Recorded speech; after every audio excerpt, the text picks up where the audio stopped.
To continue with the Mandela Catalogue topic in this trio of videos, and since I'm an artist, I thought it would be fun to draw my version of an alternate. Leave a comment if you like this type of video. I will be doing a deep dive of a new topic, also horror related, for my next one and starting the cycle over again.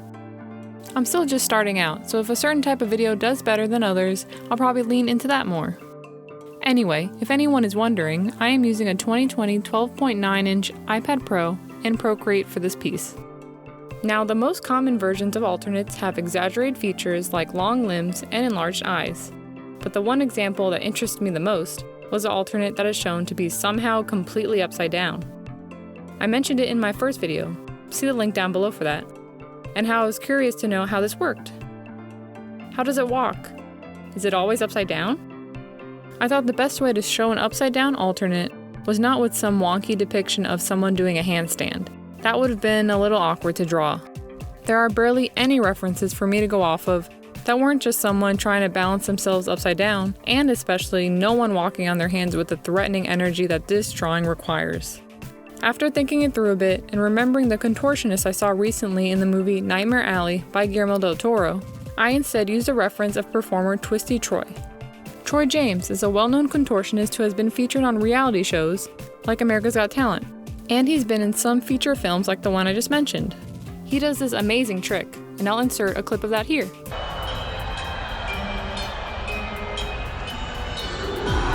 Where he twists his torso around and walks on all fours.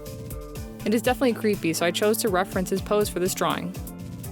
Of course, I didn't want to draw Troy exactly since I wanted to draw a fictional character. I made some changes and also set up the features on this alternate to be more uncanny than a normal human. I drew him with abnormally large eyes and a wide smile. The alternate I ended up with honestly kind of reminds me of William Dafoe a little. I also drew him in a bit more of a cartoony fashion, so I wasn't forced to get everything realistic and perfect. I tend to get pretty nitpicky with my art, so this helped me loosen up a little.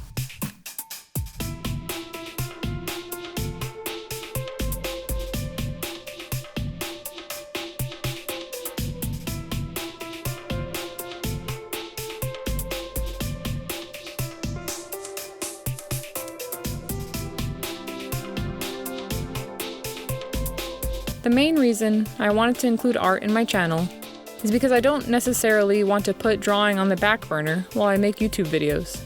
I took a break from drawing for a few months, and maybe it shows in this piece. I am a bit rusty. I also like doing dark painting, so this was a fun one for me. Of course, if you all enjoy my deep dive video essays more, I can definitely focus my energy on those, with these gaming and drawing videos maybe being more of a supplement to the main videos.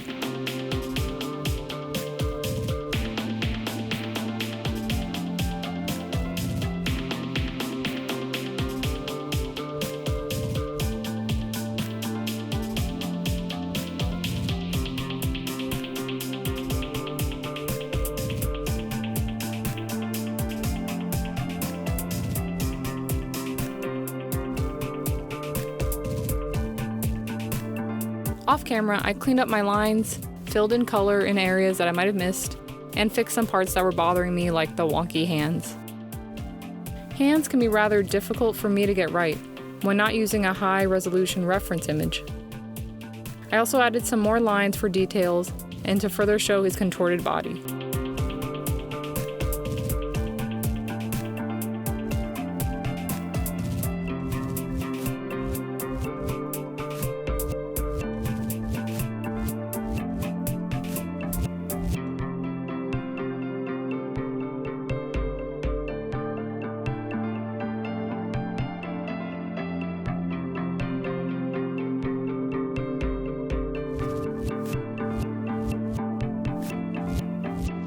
When I draw digitally, I tend to make strong black line art, which can sometimes be a blessing and a curse.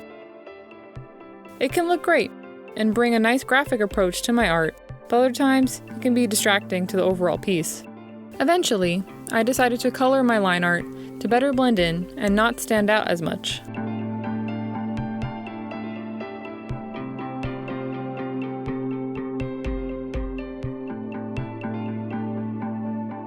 One of my favorite elements to add to any drawing of mine is a pop of color and dynamic lighting.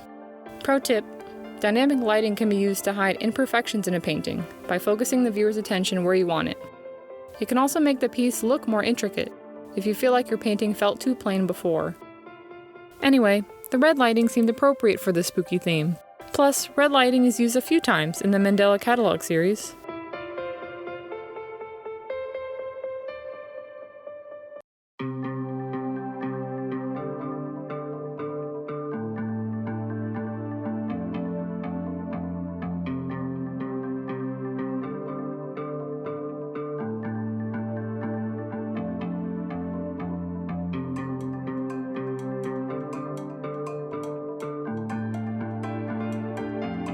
Okay, so for now, I'm calling this drawing Bad Decision, after the alternate that went after Mark in Volume 1. Leave a comment if you have a name for this fictional alternate.